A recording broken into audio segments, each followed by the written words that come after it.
Thanks very much for the warm welcome. I apologize for the height discrepancies, so if you're in the front few rows, I might not make eye contact that much. Fortunately, my height doesn't come in handy a lot of the time. So yeah, I'm a developer advocate at IBM. I kind of have to stay here. I apologize for the mics, so hopefully you guys can see me. Yeah, I'm a developer advocate at IBM. I work primarily around cloud-native Java technologies, going from sort of the runtime all the way up to open source APIs, and being able to sort of look at methodologies for designing applications and deploying that to the cloud. So cover a wide range of different things. Actually, previously, give you a bit of background, I did a biology degree and then switched to tech. So I come from sort of an unusual background. I like to try and bring different analogies into my talks to make it sort of these more abstract concepts a little bit more concrete. At least I appreciated that when I was learning this coming into my role. So today in this session, I'm going to take a look at sort of the fact that, when we're building microservices, they come with fantastic benefits, but also challenges as well in regards to things like data consistency and integrity. So looking at how we can enable our applications to really sort of react to these events that are happening almost all the time, and this huge influx of events and data that our applications are having to deal with in a more reactive and responsive manner, which is what we want to achieve in the cloud.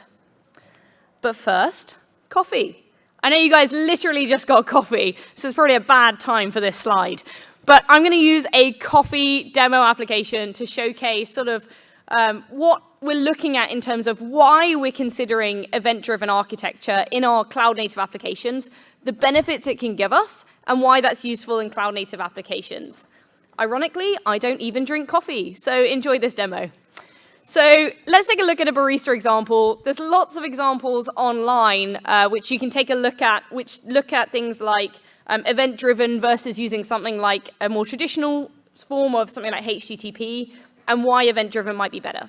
So this is actually borrowed. I'm going to use that term instead of stolen. I've borrowed this from a friend of mine at Red Hat, and you can visit that at GitHub if you really want to go and take a look at the code involved in this. But essentially, the architecture here is we have some coffee lovers, all of you guys loving coffee, coming into our coffee shop, and you want to drink some coffee. So you're making some coffee orders to our single barista, who's going to provide those coffees for you. Now, it is possible to do this with purely HTTP. So that's the original way this application was architectured, just using HTTP communication to be able to communicate the coffee order from the coffee lovers to the coffee shop, and then again to the barista. But actually, the issue with this is that it's not necessarily the most responsive, reactive, or efficient system. Because essentially, you've got the coffee lovers wandering into the shop, everyone's having to wait at the kiosk to be able to get their coffee order seen to by the barista one at a time. We've only got one barista serving, well, we've got 3 coffee lovers here, but there's like 200 of you. So imagine that scaling. And everyone has to wait at the kiosk instead of being able to go and sit down, enjoy a nice chat about Java, because we all love chatting about Java, and then being able to know when our coffee is done to go back up to the kiosk. So it's a waste of your time because you're stuck at the kiosk waiting on a one-to-one basis for each of those coffees to be made before another order is able to be taken. It's a waste of the barista's time because he can't take another coffee order really until he's completely finished with the first, even though he's waiting for that really loud coffee machine to finish making your coffee. So it's not a very efficient system. We've got a lot of blockers in place here. We're not making full use of the resources we have available and enabling the best service to those coffee lovers. So instead, what we can take a look at is something like event-driven architecture in this. And I've given sort of a basic, generic example here of what that architecture might look like. So event-driven architecture is often referred to, because we love acronyms in tech, as EDA. So you might see EDA being used when we're talking about this in blogs or articles, etc. So this is really a very popular architectural approach that enables events to be placed right at the heart of the system. So it essentially has what we call subscribers and publishers. So you'll have different microservices, either publishing events to usually what's in this kind of messaging backbone. Sometimes it's an event log. So you'll have microservices that publish events to that, and then you'll have microservices that consume events from that or subscribe. So you can see here, service 1 is just publishing, service 4 is just consuming, but we also have what we'd call processes as well, which is service 2 and 3 here, which are doing both publishing and subscribing. So they're subscribing to some sort of event, doing some sort of process on it, and then publishing a new event to our messaging backbone. If you want to take a look in closer detail about some of the advantages of event-driven architecture, I've written an article here that you can visit using the link here, or just head to IBM Developer, and I've listed it all out there. But essentially, this is all about enabling really loosely coupled microservices and enabling them to exchange information between each other through this production and consumption sort of methodology. So let's take a look at what that looks like when we put that back into the Barista example. So here we have the original Barista example with the HTTP communication, and now we're going to take out the HTTP communication from our coffee shop and replace it with this event-driven backbone, this more asynchronous style of messaging.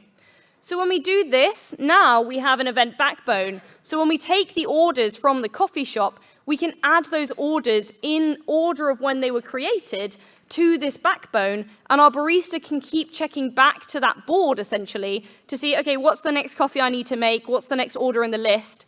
And now, instead of the coffee lovers having to wait at the kiosk, they can go sit down, chill, chat about Java, have a lovely time, because that's what having coffee is all about. And it means that they are much more productive with their time, because they can come up with new innovations in Java instead of wasting their time waiting for coffee. And what it can mean for the barista is the barista can essentially create coffees as and when they come in and be able to refer back to that board whenever it's available and free to be able to work on the next coffee. So much more efficient in his time as well. And the way that we can often implement this is through the use of open source platforms, and a very popular example of this is Apache Kafka. So if you've not come across Apache Kafka before, definitely worth checking out. It is an open source distributed streaming platform that allows sort of each of these key characteristics. So it allows you to be able to store your stream history. So remembering back to this architecture diagram, having that log, that messaging backbone in the center that allows you to keep your stream history. So what's gone on, what events have occurred in the past. And that links into this immutable data characteristic. So the fact that these events aren't ever deleted, just new events are appended to the end of that log. So you can always see a history of essentially everything that's gone on, every state change, which is basically what an event is, a state change, within your system from the very beginning of when you deployed it all the way through. It allows all of this information in your services to be very highly available, very scalable, and to have that scalable consumption as well. So imagine we implemented Apache Kafka into our coffee shop using that architecture I just showed you with that event backbone. You might ask the question, is my coffee shop now non-blocking and highly responsive like I want it to be? In other words, is your microservice system or your application now non-blocking and highly responsive? And you go, yeah, I'm using Kafka. It's great. Everything's sorted. No, that's not the end answer. Kafka is a fantastic step towards creating a highly responsive, asynchronous, resilient application. But it is not the entirety of your application. It affects essentially the data layer of your application. But your application is made up of microservices, communication that's external perhaps to this infrastructure. And so there are many layers to your application that you need to be considering when it comes to implementing behavior that's non-blocking and highly responsive. So just implementing Kafka isn't going to get you a highly responsive application, because there might be areas within your microservices that are blocking you from being highly responsive. So this is where we get into the concept of things like reactive systems. Has anyone come across reactive systems before? Please don't raise your hand if you've come across React. That is something completely different.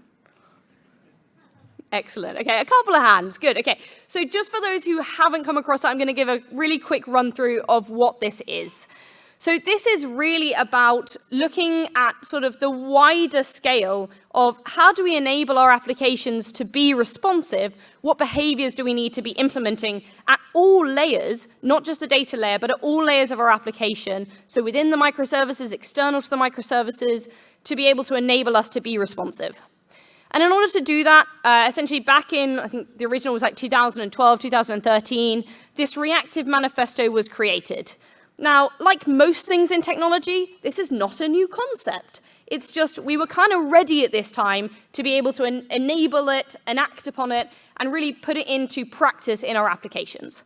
So this reactive manifesto lists out 4 key underlying characteristics that all depend on each other, hence the sort of circular arrows that are drawn here, to be able to enable us to be reactive. So the first of those is message-driven, and this kind of links into the Kafka stuff I've been talking about already. Now, interestingly, so this is the Reactive Manifesto 2.0. In the original Reactive Manifesto, this was actually event-driven. They made the change to message-driven to make it a more broader term to be able to encompass not just messages, but also, not just events, but also messages. And you can read more about it. There's a whole blog online that explains why they made that transition from events to messages. But I found this kind of interesting that they'd even distinguish between the two. And so I thought, man, let's take a look at this. Let's take a look at what the difference is between a message and an event. And how does that affect what's happening if I was to use something like Kafka to be able to enable my application to be reactive? Because event-driven architecture sort of, in my mind, made me think it had to be events. But actually, when I was looking at this definition, what I found was, so I've got a definition on the left here, or your right, of messages, and that's an item of data sent to a specific location, whereas an event is more just sort of this broadcast thing, so a signal emitted by a component upon reaching a given state. But the interesting thing is that you can actually have sort of a merger of the two. So you can have a message that can contain an encoded event in its payload. So there's kind of like dual system of both. But actually, the interesting thing is when it comes to Kafka, it really doesn't matter. It can be an event-driven system, it can be a message-driven system. Really, when you look at how Kafka defines what it is and what it enables, it refers to what it calls records. It does not make a distinction between events and messages. Instead, it just simply refers to publishing and subscribing streams of records, storing records in a durable way, and processing streams of records as they occur. So Kafka sort of deliberately moved away from the word event and uses records instead, just to show that it can be used for both.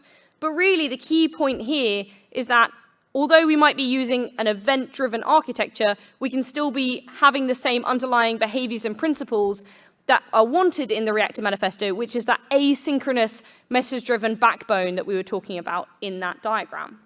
And so that's when we can implement this to be able to have sort of a more resilient form of application and more efficiency of our resources.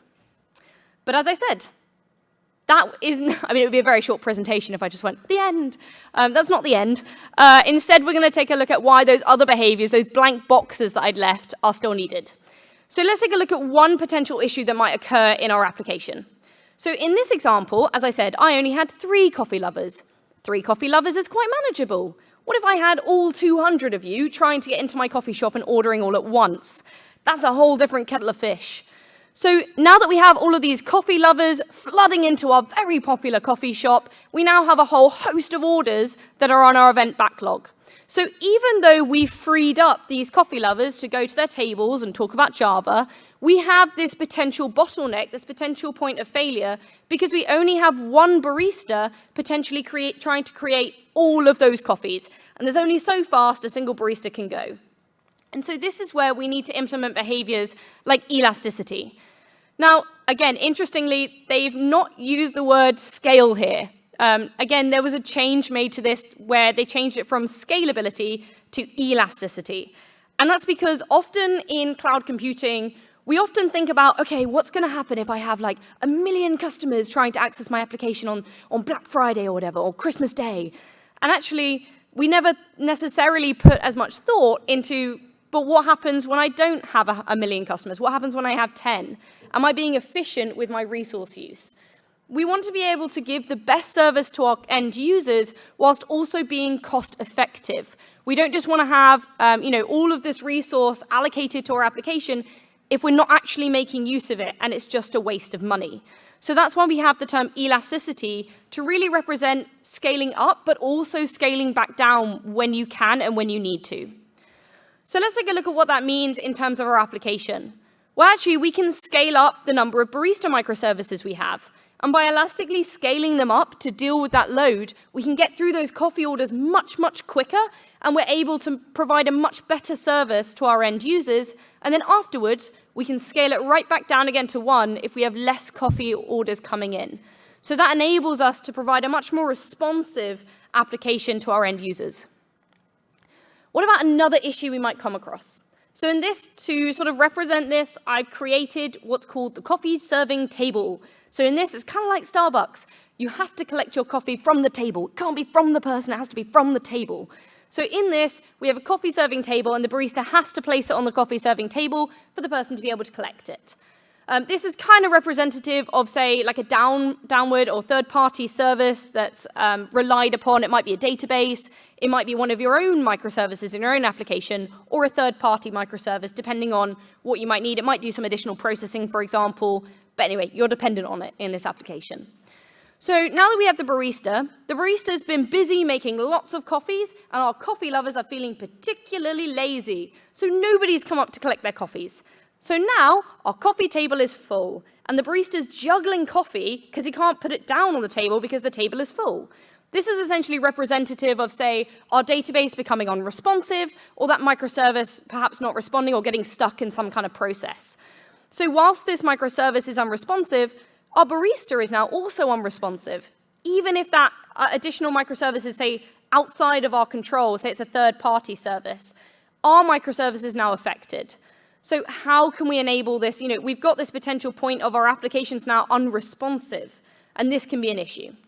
And so this is where we get to this characteristic of resiliency. So it's all about enabling resilient behaviors into our applications, because as much as we might think we are the best developers in the world, there are always things that can go wrong, especially in distributed applications in the cloud.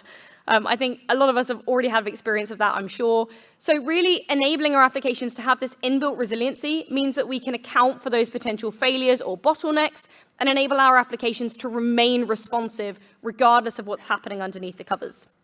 And all of these behaviors together can enable us to reach this last behavior, which is responsiveness.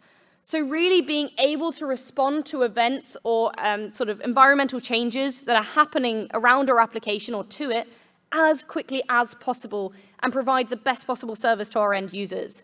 And this is essentially the whole Reactive Manifesto and the key characteristics we need to be building in to be able to enable our applications to be highly responsive, highly resilient, highly elastic, and able to give the best possible service. So, now that I've convinced you that everyone wants to do reactive, how do we actually go about doing this?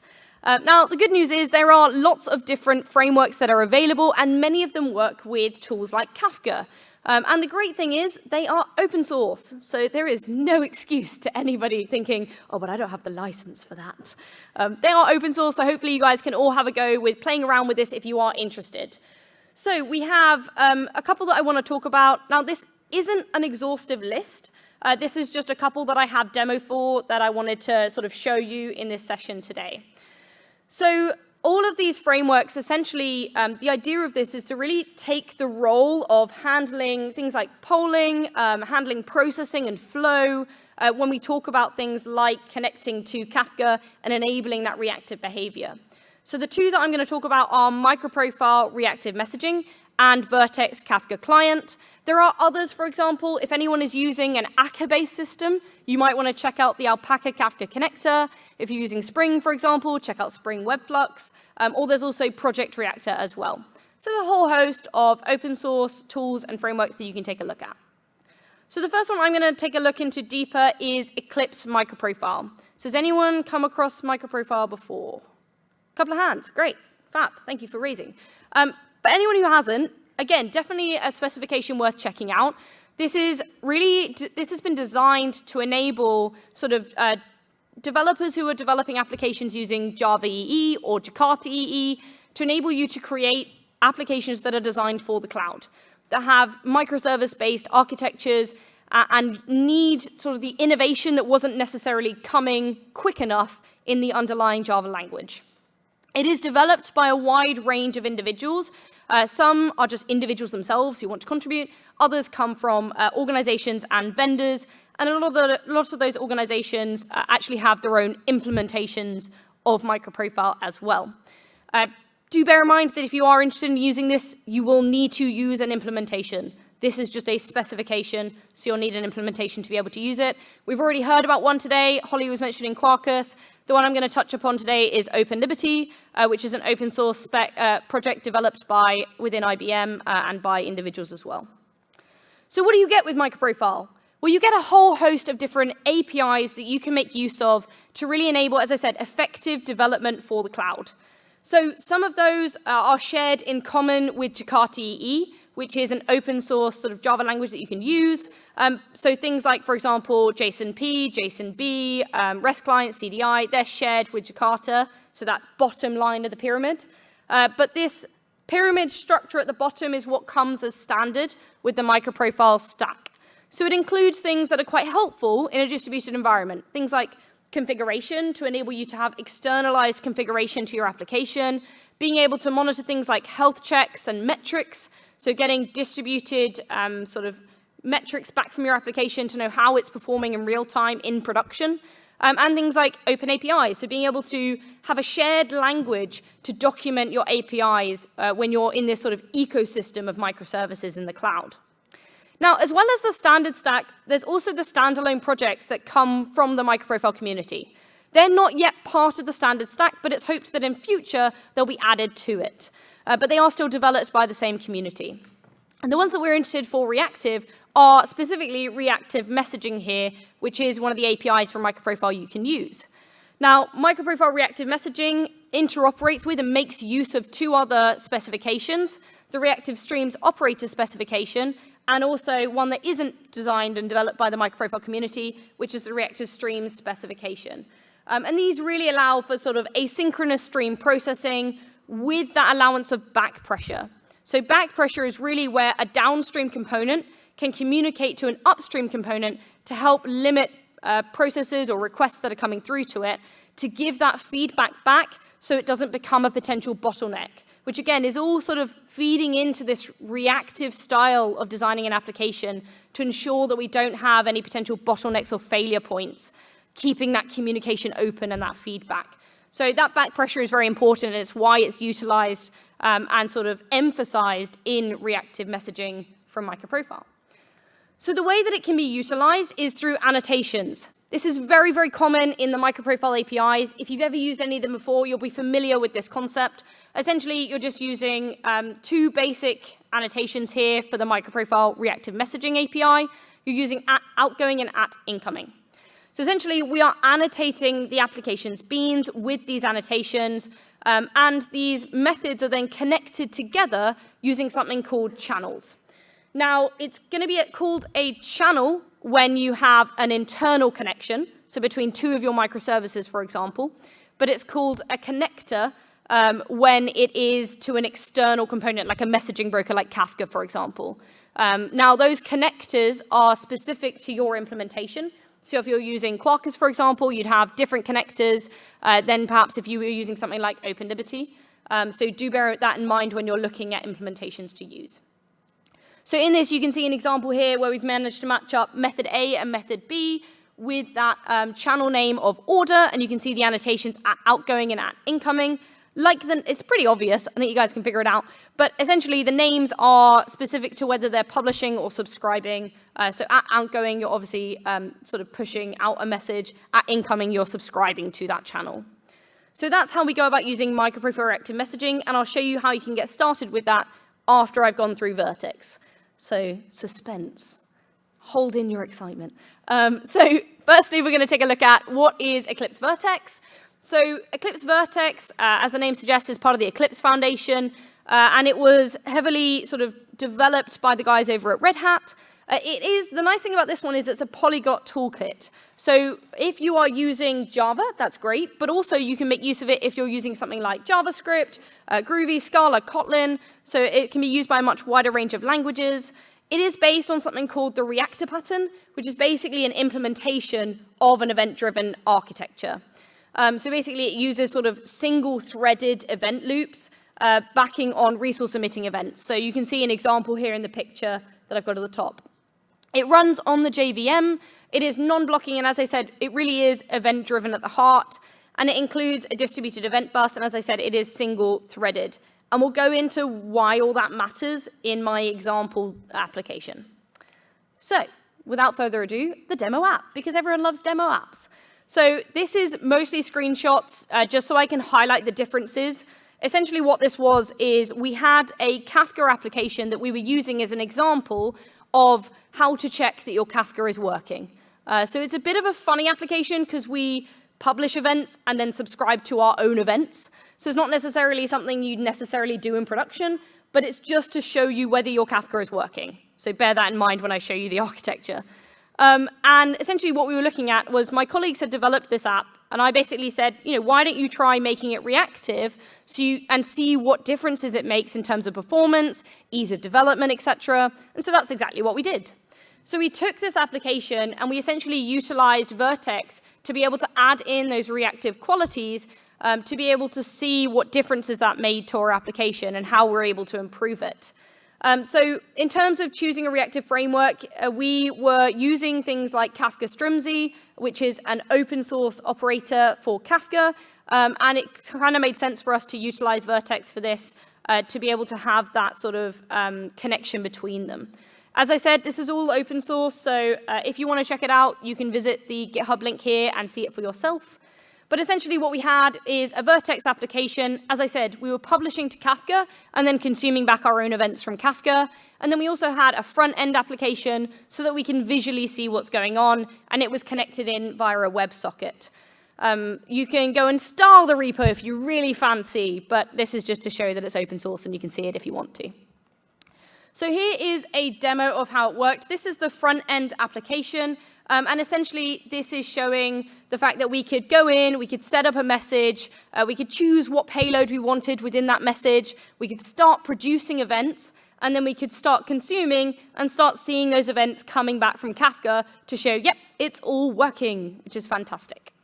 So it was a fairly simple application, but the complications were, because we were using this front end and we wanted to show that you could start and stop producing and consuming, it meant there were complications in terms of thread management, being able to stop and restart particular threads, for example, managing all of that.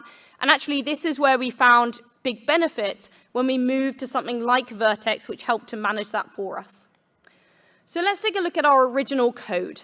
So in the original version of our application, we were having to use this sort of for loop within this while loop, which resulted in this kind of flow where we have to poll for records, and then the poll returns a batch of records, and then we'd iterate through each record in the batch, and then for each record, we send that record along the WebSocket to show it in the front end, and then we'd go back to step one and look for new records. The issue with this is, whilst we were iterating through those records and processing them, we weren't able to get any new records in. It was all essentially batch processing, which is really not very reactive in its style or necessarily cloud native.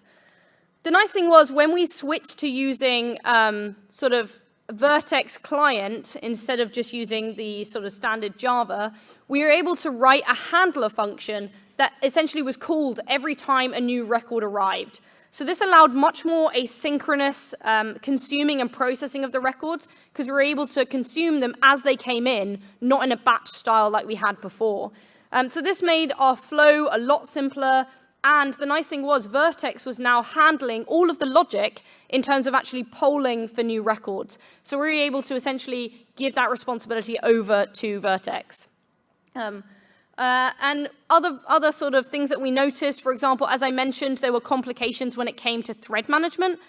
And so we wanted the ability to be able to pause and resume producing and consuming records. And actually in the Vert.x application, in the original application, where the default Kafka client was used, the while loop that I showed you before that calls the poll, it needed to be exited and resumed based on commands from the front end, and this resulted in sort of very confusing thread logic. And yeah, it was a real headache when we were writing it. So in the Vert.x application, essentially what we're able to do is use a combination of Vert.x features as well as Vert.x Kafka client features, so there's a difference between the two there, to make this flow control a lot easier. We were able to use something called the Vert.x have a handler, and we were able to use their timer basis. So this meant that we could call the handler once or multiple times, and it meant it was really easy for us to pause and resume the timer when the start and stop requests arrived from the WebSocket. So it was much easier in terms of thread logic, and it also allowed us to have back pressure in this as well. As I mentioned, back pressure is built into the Vert.x application, so it allows us to provide this back pressure for consumers when they're paused and resume. So in total, we had a bunch of other sort of benefits, but those were the main ones, that sort of simplification of thread logic and the ability to be able to use things like handlers to enable more asynchronous polling of those records. But if you really want to find out all the specifics, we have written an article about all of the benefits that we gained when we switched our application to be reactive. As I mentioned, I do have a lab, so if you are interested in trying out the MicroProfile, for example, we actually have an online environment called Skills Network Labs, so you don't even need any prerequisites. So nothing needs to be downloaded locally, you'll be pleased to know. So you just go onto this. It requires a social login, but you can use GitHub. And we all have GitHub, so it's fine. So you can log in, and essentially this is a cloud-based IDE based on Thea. It's running essentially in the IBM cloud in the background. So it's kind of like developing cloud-native apps in the cloud, which is quite fun. And in this, you have instructions on the left, an IDE on the right, and a terminal. So you can basically do everything within your IDE. So it makes it quite easy for you to get up and running and just try some different APIs, as an example. We do have reactive-specific labs, and you can find them on the OpenLiberty page. This is how you access that environment. So if you go to openliberty.io/guides, and if you're specifically interested in the reactive ones, which hopefully you are, given you've attended my presentation, then definitely use the search bar at the top and search for reactive, and you'll find the labs there. Would definitely recommend trying it out for yourself. It only takes about 15-20 minutes, and it essentially takes you through trying out those annotations, that at incoming, at outgoing, changing an application that's not reactive into one that is. So, after that whistle-stop tour, hopefully what I've shown you throughout this presentation is that just taking a non-reactive application and shoving in Kafka does not make it reactive. We do have to think about the reactive characteristics all the way through our application, whether it be just the data layer or the other layers like within our microservices as well. But combining those reactive characteristics with open source tools like Kafka, they go really well hand in hand and can enable you to have a very effective reactive application. And the nice thing is the open source community is on hand to help you with that. As I said, there is no excuse here not trying this because it's all free, which is the great part. If you are interested in checking out more on this topic, I've written a super short ebook. I'm being very kind to myself there. It's more like a pamphlet. Don't panic. It's not long. It's about 20 pages long, and it is free. So if you want to check it out, it's online. You can access it through that link. It can be a really good revision tool just to cover sort of the points that I've made throughout this, like what reactive is, why you'd want to use it, and how to go about using it. And as if I haven't given you enough homework already, because we all love homework, I apologize. There are some links here, some handy links that you can follow if you're looking at sort of following this topic up more, finding out more about reactive or Kafka. If you've never tried Kafka before, then definitely check out the quick start link that I provided there. Gets you up and running in Kafka in about 10 minutes. There's some articles on reactive and also all of the links to the reactive libraries that I mentioned, including some that I didn't cover, like, for example, Project Reactor, Alpaca Kafka, and all that good stuff. So with that, I'm going to say thank you very much for sticking with me for this long. If you have any questions, please come and find me afterwards. I'd be happy to chat.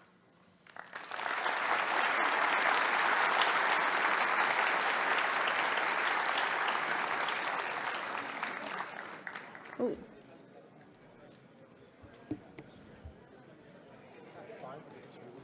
Do I? I didn't know what time I was on, sorry. Yeah, we have 5 minutes. Okay, yeah, I can take questions. Okay, apparently I have 5 minutes. I lost track of time because we started at a weird time.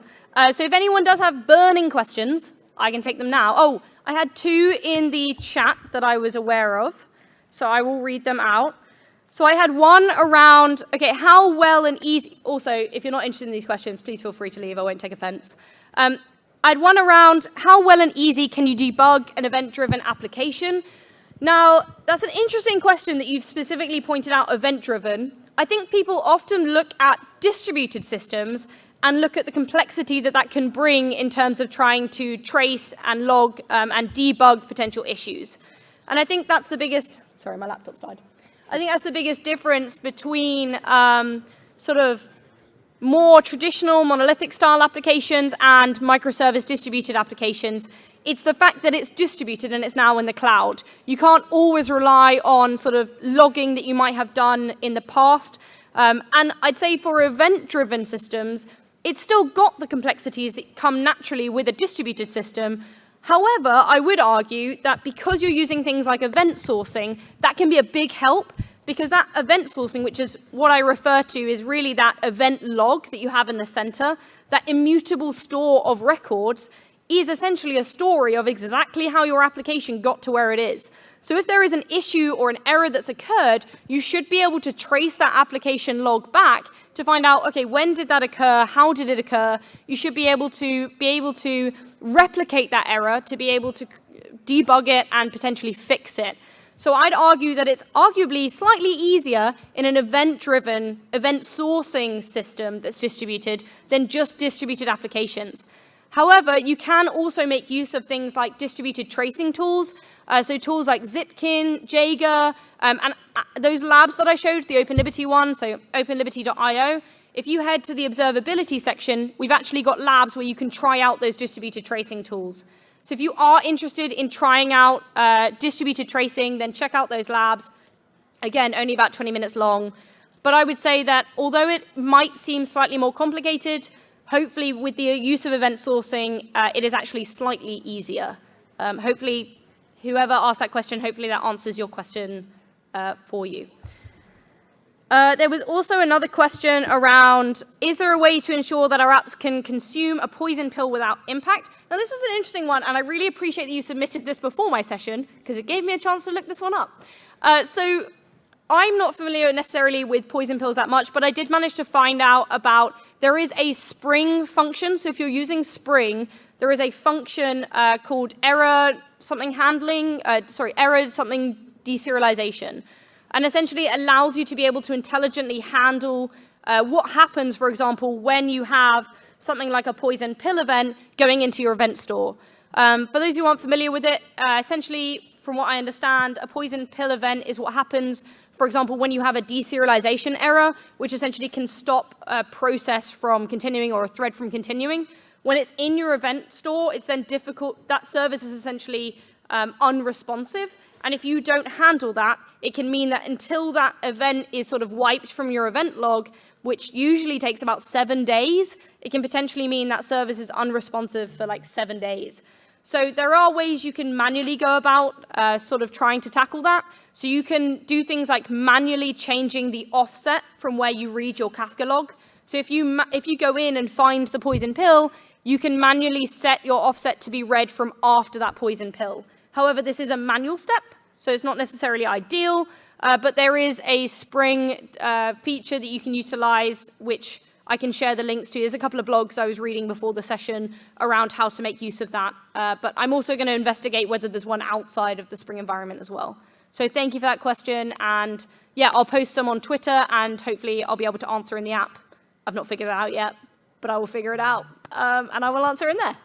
So hopefully that answered some of that question, and I will find out more for you. So thank you to whoever asked those questions in the app. Is there any other burning questions, or is everyone just itching for the next session? Yeah, I'm getting that vibe. Okay, if you do have any questions, my Twitter handle is @GraceJansen27. You're more than welcome to reach out on there, or just come find me during the conference. I'll be here for the next couple of days. I seem to be the only one in a blue dress, so I should be fairly recognizable. So yeah, hopefully you enjoyed my session. Thank you.